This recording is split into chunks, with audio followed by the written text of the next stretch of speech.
welcome to another RostyMaths video. So as you can, if you're an eagle-eyed viewer, you will notice that this is a year 9 series. This is the year 9 algebra series. Why am I doing this now? Well, I got a message from one of my subscribers, which, by the way, I have to mention, I've only got 430 subscribers. What are you guys doing? Come on, let's get these videos out, get some subscribers in, make RostyMaths look good. Okay, we need that 430 to be like multiplied by 1,000, like quick. So yeah.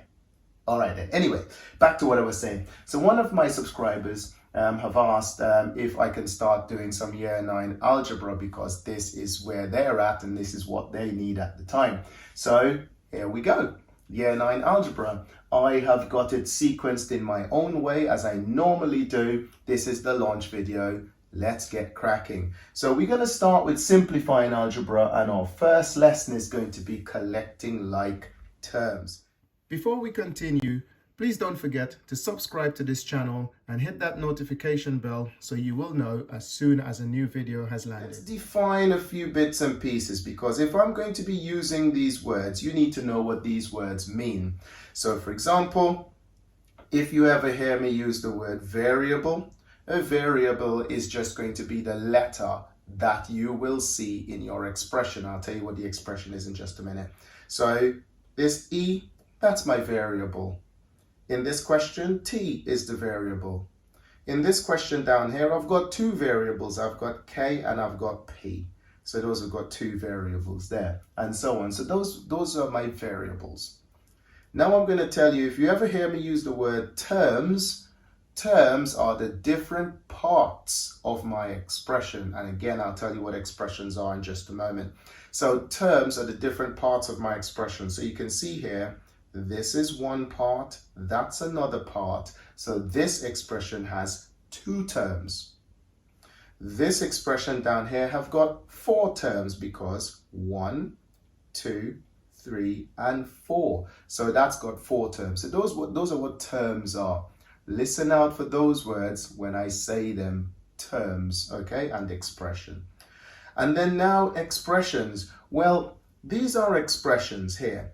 If I decide to put an equal sign and say that this is equal to a number, it is no longer an expression, it's called an equation. Okay, so that's an equation. So if I take the equal sign out and so on, that's an expression. And last of all, if you hear me use the words like terms, then all it means is the terms that are the same. So like for example, in this expression, I've got 2 like terms there, they're the same. And what makes them the same is because the variable is the same. Okay, so like for example, this and this, these are not like terms because that's got a K and that's got a P. So for it to be a like term, they need to be the same. All right, in my year 7 series, when I get to algebra, I will do a video that explains these things a little bit better. But I am going to assume here that you are watching this video and at least you know a little bit about algebra. All right, so that's just a little intro. Let's jump straight in again and go on to what we need to do today. So for example, we now need to collect like terms, collect them. Now, if you're going to collect like terms, you can only combine terms that are the same. So I'm going to say that there. So you can only combine terms which are the same. So for example, here, that's 4e, that's 5e. If you're really struggling with that, just call them eggs. I've got 4 eggs plus 5 eggs. Altogether, that's going to be 9 eggs, if you want to go for eggs, okay? And that's finished, okay? Okay, so because they're the same, we can combine them. So that's our eggs done. Let's go on to the second question.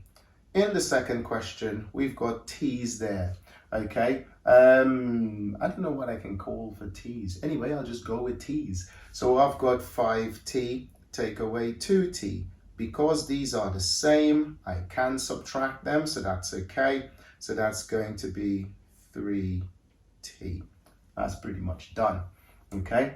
Now, when we get on to question 3, here we have two different variables in here. We've got k and we've got p.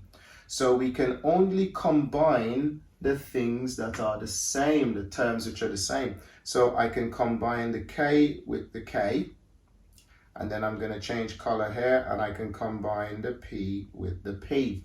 And that's as simple as it is. So let's go for it then. When we combine the k, 4k, take away 2k, that's going to be 2k. And then, now I do the p's, 5p plus 4p, that's going to be 9p. So that's going to be plus 9p. And that is finished. All right, so that's basically that. Right, let's do the last couple and then we finish with this video. So the last one down the bottom there, number 4, I've got two different variables. I've got w and I've got y. Well, there is nothing else with a w here, so there's nothing I can combine that with, so that's just going to be 2w. That's just going to have to be left like that. And then I can do the y's together, so 4y take away 7y, that's going to be minus 3y. Now, if that caught you by surprise on the minus there, click on that pop-out banner up there and have a look at my Year 7 video on negative numbers. You might find that really useful if you are struggling in this particular area. All right, cool. Last of all then, let's put it into practice. So here I've got a rectangle, and the rectangle have got specific sides there, and we need to find the perimeter of this rectangle. Now, if you remember well, perimeter means the total distance around the shape. Forgive my handwriting. I'm trying to do a video and talk and all that at the same time, so my handwriting goes. But anyway, I'll just say what it says. Perimeter is your total distance around the shape. So I need to add this, add that, and add that. Now, because I said it's a rectangle, that means that at the bottom here is x plus 3 as well, because this will be the same as that. And then this y plus 4, it will be here as well, y plus 4. So if I need to find the perimeter, I need to add all of these together. Well, let's go ahead and do that. So let's jump into, I'm just going to put p for perimeter there, equals. Well, add up the things that are the same. Add up your terms and your variables that are the same. Let's cut that and retake this.